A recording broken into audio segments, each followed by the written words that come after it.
Jadi datang dari Bali, meditasi, ternyata kamar suci itu meledak gitu ya, ada suara ledakan keras. Saya dimandikan dengan air kembang gitu, air kembang, kemudian dikasih ganitri, kasih ini dikasih. Kamu harus jadi orang suci. Saya minta wintenan sari yang simpel aja.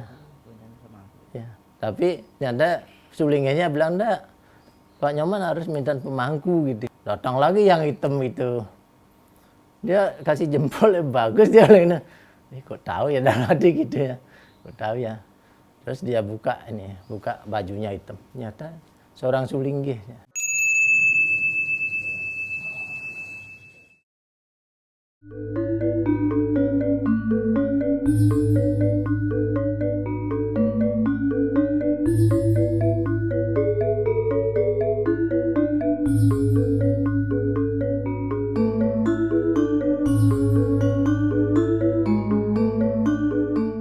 Jadi sebenarnya saya dan juga kami, seperti saya sampaikan tadi, sangat bakti pada leluhur, itu prinsip. Mungkin saudara-saudara kalau mungkin belum selevel ide baktinya gitu ya barangkali, karena memang kadang di keluarga besar banyak masalah, ternyata dengan bakti itu kita bisa menyelesaikan semuanya ya. Kemudian di Sulawesi juga beberapa kali memang karena bakti dicari dan kenyataannya rauh dan membantu ya. Bahkan berbagai hal lah, maka mencari kerja ya kayak itu, atau masalah keluarga. Jadi banyak kita itu. Kemudian yang terakhir agak mengagetkan saya, sebenarnya saya tidak berpikir di Sulinggi, tapi yang agak mengagetkan karena tabrakan anak-anaknya ide yang pertama itu di Denpasar, tabrakan maut. Kemudian habis tabrakan patah tulangnya, tapi mobilnya hancur, tapi untung dia selamat gitu. Kemudian kakinya patah, dioperasi lah oleh pas beliau, anak saya kan ini kuliah di ortopedi, jadi dioperasi oleh semua dosen-dosen. Nah kemudian sampai di Jogja, ide itu belum linggi itu, belum jadi pemangku juga belum, jadi masih waktu itu. Jadi datang dari Bali, meditasi, ternyata kamar suci itu meledak gitu ya, ada suara ledakan keras, sehingga ide ketakutannya, kemudian turun di bawah, tidur di bawah, ternyata ditarik-tarik selimutnya, disuruh bangun, bangun gitu. Tak lihat tidak ada orang. Kemudian anak saya, anak itu yang kedua, yang cewek, bilang, sini ada hantu Pak, dia bilang gitu. Dia agak itu dagingnya tis sensitif ya. Saya bilang enggak ada hantu. Saya bilang, buktinya apa? Itu saya bikin sajen itu daunnya terbang-terbang sendiri, padahal kan tidak ada angin di sini ya. Tidak ada angin. Masa ya? Terus saya juga lihat ada hantu dia. Tidak mungkin, dia bilang, tidak bohong-bohongi. Kemudian suatu saat, pokoknya tidak ada, dia bilang ini. Di dapur bikin sajen, maghrib dia. Lagi jerit-jerit, ada anak saya kadek dia yang, apa ada hantu? Terus, enggak, mana ada hantu? Enggak ada, apa buktinya? Itu padahal kompornya kan mati, enggak hidup, tapi tutup pancinya langsung terbang ini. Waduh, beneran ada hantu kayaknya. Terus udahlah, saya pikir nanti rumah ini malah dikuasai hantu, saya malah pergi dari rumah ini rumah saya. Akhirnya daripada saya takut tidur di atas, saya berani ya di atas itu. Kembali ke kamar suci saya tidur. Ternyata, dan saya sebenarnya dalam hati kan takut, tak aja anak saya nomor 3 si Komang, Mang ini ikut bapak itu waktu itu. Terus malam hari kan saya turun ke kamar kecil, dia yang jerit-jerit, bapak saya dicari orang hitam.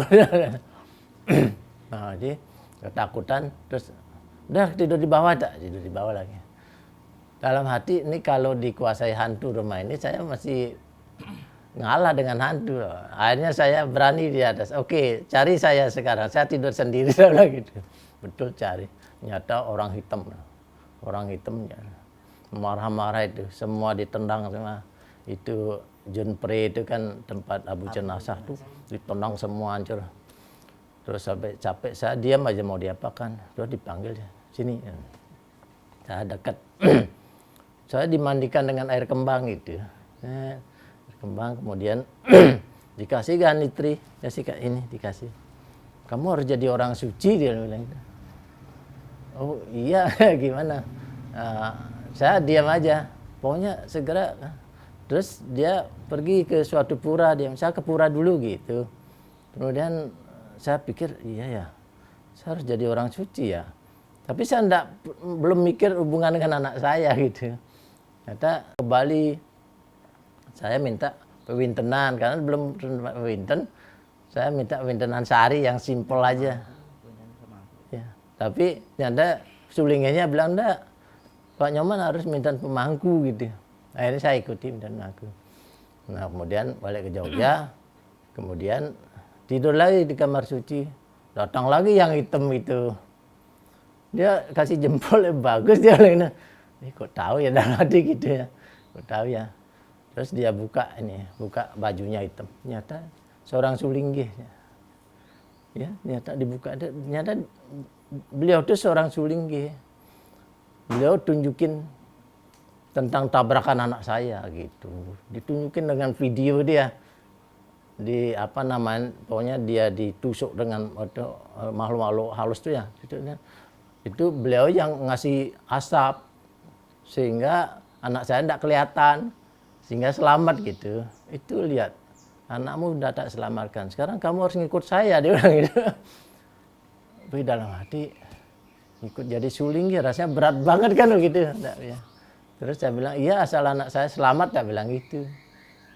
Makanya saya ke pura dulu, ke pura lagi.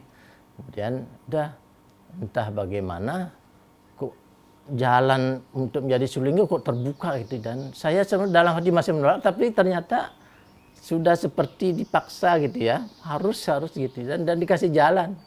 Makanya simpel banget itu proses itu menjadi suling, jalannya sudah ada, nabi langsung disiapkan dan sebagainya. Dalam hati masih berat sebenarnya, apalagi kan masih tugas jadi dosen dan sebagainya, jadi masih berat, tetapi bisa kita jalankan dengan baik ya, syukurlah. Artinya masyarakat di sini sangat menerima kami untuk berbagai hal lah, tidak hanya untuk muput upacara, tapi juga karena ide sebagai acari, jadi setiap saat memberikan pencerahan-pencerahan kepada umat gitu ya. Bahkan tidak hanya umat Hindu, saudara-saudara kita dari umat lain pun sering kita diminta untuk bicara, diskusi-diskusi dan sebagainya. Jadi itu memang salah satu pengalaman dari sekian banyak pengalaman itu yang cukup menarik. Kok kenapa saya kok jadi suling gitu ya? Oh iya, suatu saat untuk pengajuan ide sebagai guru besar di UGM kan tidak gampang. Ide itu kan pegawai Kementerian Kesehatan. Diusulkan untuk menjadi guru besar di Kementerian Pendidikan, kan beda kementerian. Itu hal yang sangat tidak biasa. Dan ini pasti berbagai hal harus dilalui untuk screening bahwa saya memenuhi syarat kan gitu. Dan ternyata tidak susah itu. Proses begitu berjalan bergulir dengan baik ya. Sehingga tidak lama ternyata ide istri waktu itu kan belum, artinya 2013 ya.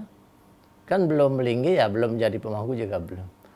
Ide istri mimpinya bahwa ide itu diberikan hadiah nomor 1 oleh Presiden karena menggambar Candi Prambanan itu. Memang menggambar Candi Prambanan udah lama banget. Waktu tahun 93 datang menggambar Candi punya, di atas ada gambarnya, sampai sekarang gambar sendiri. Tapi ide istri memimpikan gitu. Ternyata mungkin 2 hari berikutnya turun SK guru besar. Jadi itu jadi guru besar pertama yang dari Kementerian Kesehatan di Kementerian Pendidikan gitu ya, di UGM-nya. Itu sangat tidak biasa, tapi begitulah anugerah beliau. Mungkin ya kalau ide sembahyang pasti leluhur juga kita puja untuk memohon atau kita memuliakan beliau. Itu salah satu aja. Memang banyak saya pengalaman spiritual kita. Mungkin orang yang ilmiah susah menerima. Tapi ide yang sangat ilmiah, yang seorang dokter spesialis dan guru besar, akhirnya menerima dengan spiritual itu sendiri. Gitu. Ya memang tiap orang kan harus berusaha ya. Tetapi di dalam usaha itu sudah ada yang mengatur dari atas ya. Kadang kita tidak berusaha, ingin sesuatu itu jelas tidak benar, tapi harus berusaha. Nanti soal hasil, bahkan tentang kesulinggihan ini kan sebenarnya hal yang tidak pernah terpikirkan oleh ide berdua, tetapi begitulah akhirnya melinggih sebagai sulinggi.